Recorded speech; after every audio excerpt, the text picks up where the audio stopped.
From 1948 to 1994, the white people of South Africa, who were the minority, maintained supremacy over the indigenous black majority by enforcing a system called apartheid. It segregated the white population and all other ethnic groups. Like other systems of segregation, apartheid used force and fear to allow a minority to control the majority. For over 50 years, the native black people struggled to change this system and ignite a peaceful revolution. However, it was eventually necessary to resort to violence in order to produce a reaction that would lead to the reformation of the apartheid system. In the end, it took unwavering and indomitable leaders, nonviolent and violent protests, and international pressure to end apartheid and reform the South African government.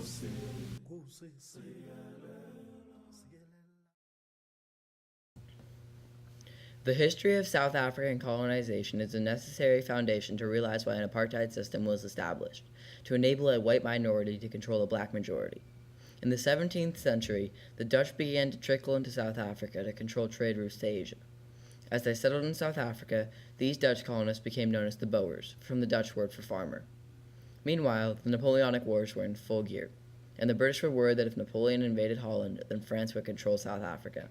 In 1806, the British seized South Africa, and as they expanded their control, they were confronted by the powerful native Xhosa and Zulu tribes. After a series of violent wars, the natives were beaten, but conflict did not end there. British attempts to control the wealth brought them into conflict with the Boers, who wanted to be independent of British rule. This conflict led to the Treaty of Ringahing. This treaty promised the Boers eventual rule, and the interests of the black people would be overlooked until a Dutch government was established. The South African Union was born on May 31, 1910.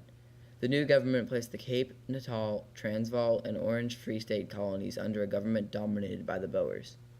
They began to implement laws to restrict the rights of non-whites in order to keep control over South Africa and the black population. The blacks accepted the new laws to avoid more violent conflict.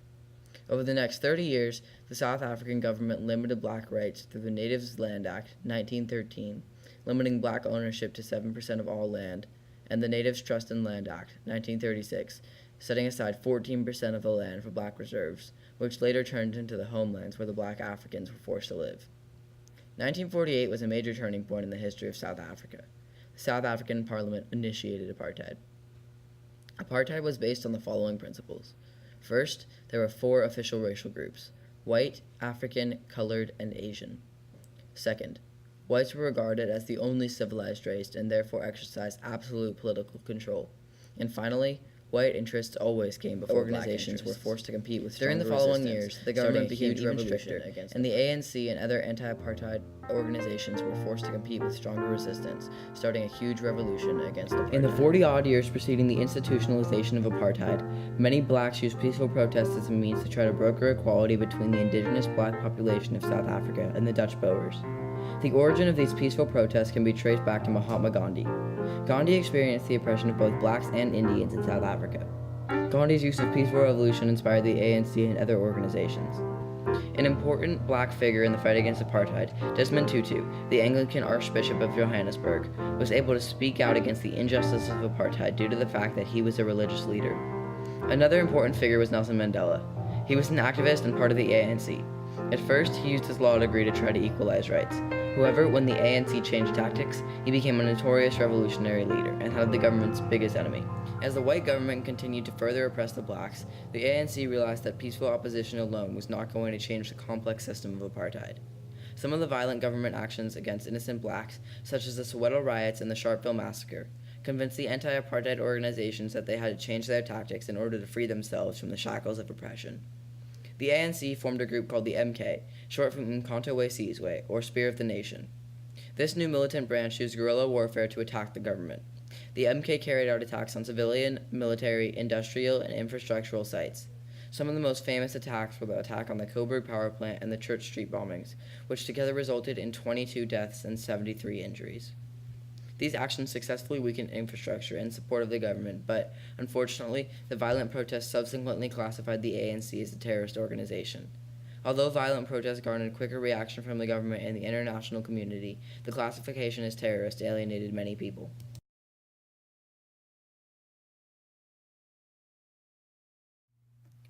The reactions of the South African government and international community to the revolutionary actions of the black South Africans led to the reform of apartheid. As the MK attacked the government and caused trouble, the leaders of the government began to fight back by increasing security and responding more fervently to the anti-apartheid movement. That was that time, General, when you took that rubber guns from our and the shotguns and gave us R1s. Law enforcement arrested the leaders of the MK, including Nelson Mandela and Walter Sisulu. They were brought to Robben Island Prison, where they stayed for 26 years. The government soon passed stricter laws to try to put a stop to any and all uprising. This new level of oppression invigorated the citizens who wanted to protest. It also discouraged some citizens from protest, fearing that all they were doing was making their situations worse. Aside from the government reacting strongly to the violent methods of the MK, the citizens of South Africa were split in their opinions on the matter of revolution. The citizens were happy about the MK rebellion because they believed that violence would result in government reform. The people who were upset were those who had businesses that relied on parts of apartheid. There were others who were afraid of reprisals from the government. At the start of the Cold War, NATO and the majority of Western governments supported the supremacist government, while the Soviet Union provided support for the ANC. This support allowed the non-whites to fight the government and the whites to economically fuel apartheid in South Africa. Freedom, yes! Apartheid became more and more politically unpopular and politically difficult to support as people were being killed and maimed and hurt. Many countries disagreed with South Africa's segregationist ideals and placed embargoes and economic sanctions on South Africa. Some of these countries were the United States and Russia. South Africa was kicked out of worldwide events like the 1988 Olympics, and musicians created Artists Against Apartheid to raise awareness. These world reactions to apartheid had a much larger impact on the government than the black resistance had, as it was much harder for the government to dismiss world disapproval than the actions of a few revolutionaries. These reactions to the revolution against apartheid changed thousands of opinions worldwide and in South Africa itself. Apartheid ends for three big reasons. The first reason is the ideology of apartheid by the 80s is found to be bankrupt. The second reason why apartheid breaks is South Africa becomes very vulnerable to global forces.